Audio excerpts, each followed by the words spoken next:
In this video, I'll be running through why you should never trust an agency's projections during the pitching or the sales process. Now, there's two main reasons why you should really take any kind of projecting prior to working with an agency with a grain of salt. Number one is anyone can put any numbers down onto an Excel sheet. If you ask for a forecast of 3 to 6 months, there doesn't have to be any direct logic behind the numbers that are placed within that sheet. And particularly if they're competing with other agencies for your business and they know that, it's very, very likely that they'll simply up the numbers. Now, it's not the ethical thing to do. It's not something that we would ever do. From a reputation standpoint, it's the last thing that you want to be doing, because then you'll end up onboarding a client who has misaligned expectations at the 3 to 6 month mark. That will be realized, it will come into fruition, they will leave, and your damage as an agency will be, your reputation as an agency will be damaged. And the agency landscape is a reputation game. And so to us, looking long term, that's really important. It's not something that we would do. However, a lot of agencies would, particularly if the sales team is detached from the service delivery team. If the sales team is incentivized based on bonuses for signing on clients, it is in their best interest as an individual to be fudging the numbers up as much as possible so that they can win your business. It's really important to understand that any kind of financial projecting moving forward in time, it is simply numbers being put on paper, and most of the time there aren't any direct assumptions behind those numbers, which leads me into the second reason, which is that proper financial projections really takes at a bare minimum 30 to 40 hours to put together, and it also requires a comprehensive understanding of financial projecting. Asking someone in a sales team, or even asking someone on the performance marketing side of things, to be projecting performance over the course of a 3 to 6 month period, there is a very small proportion of performance marketers that would actually be able to do this with a high degree of accuracy, and those who would, it would take minimum 30 to 40 hours to do so. And the reason being is that proper financial projecting means that you need to be understanding the competitors in the market space that you currently sit in.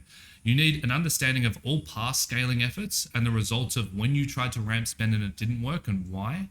You need to understand the ability of you as an individual client to be able to collaborate, and in this case, reiterate on creative in a rapid and effective manner.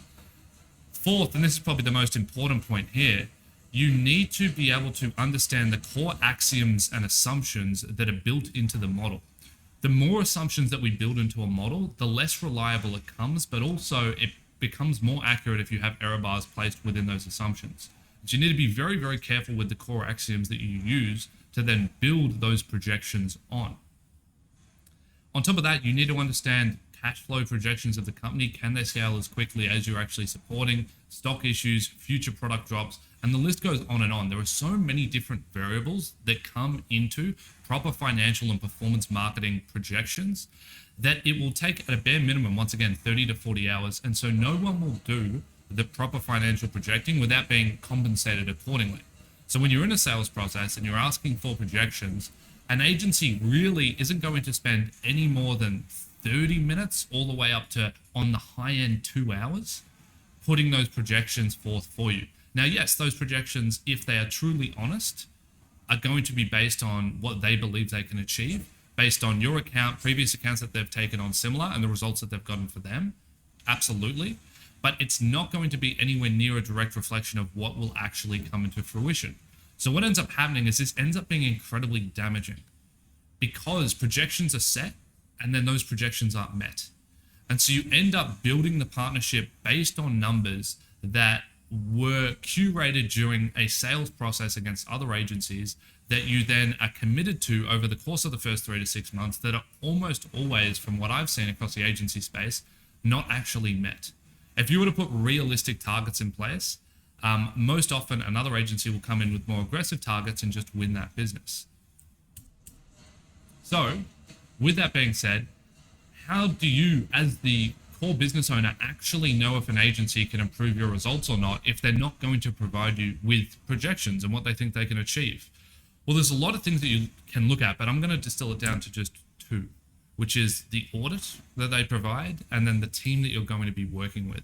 So in regards to the audit, firstly, how many opportunities have they discovered within the audit with those respective solutions? So not just saying, hey, your for example, average CPCs are low, but saying your average CPCs are low, and here is the respective solution and implementation that's going to fix that.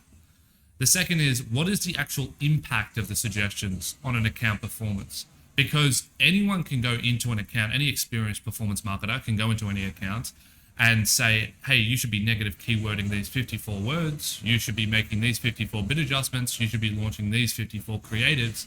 But all of these things are very, very minute and are going to make a 1% impact on performance as a whole. So it's looking at the suggestions that are provided and getting a gauge on how much of a needle mover, how much leverage is within these actual changes over the course of the first 3 to 6 months of working together. The third is, how in depth are the explanations behind the solutions? This is a really important one. And the reason why it's really important is because anyone can say anything about an account. You can go into any account and say, hey, you shouldn't be using this bidding strategy. You should be using that one. Hey, you shouldn't be running that campaign structure on Facebook. You should be running that one. Hey, you shouldn't be testing this, you should be testing that. But if there's no explanation as to why is that structure better? Why should we be testing like that? Why should we be using that bidding strategy instead? Then it's simply recommendations with no actual backing and data.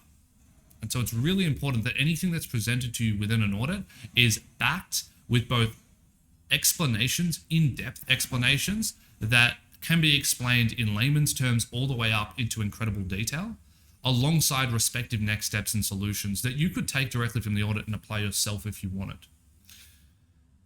You should also be looking at, does the agency have realistic case studies? And cohort data is fantastic here. So what I mean by cohort data is, do they have an analysis of all of their clients in the last financial year and the growth on those clients? And can they provide that as a direct statistic? Because once again, unfortunately within the space, any agency can cherry pick some data from just a few clients that took off and show you that as a case study. But what you really want to see is the realistic ones, ideally the ones within your niche as well, to show you what realistically could we be looking to achieve over a 6 to 12 month period. And then lastly, which is separate from these first 4 dot points, is assessing the team. Who is actually going to be managing your account directly? As in 99% of instances, the person that you're speaking to on the front end, or the person that's auditing your accounts, likely won't be your direct point of contact on managing your account. And so it's really important that you at least getting an understanding, you know who is you're going to be working with over the long term, so that when you do partner with that agency, you can be confident in the people that you're working with, alongside confident in the agency, the respective solutions that they've provided, and what the next steps look like with those in-depth explanations. So just to recap before we wrap this video up, and I'm going to go back to the first slide to reiterate this.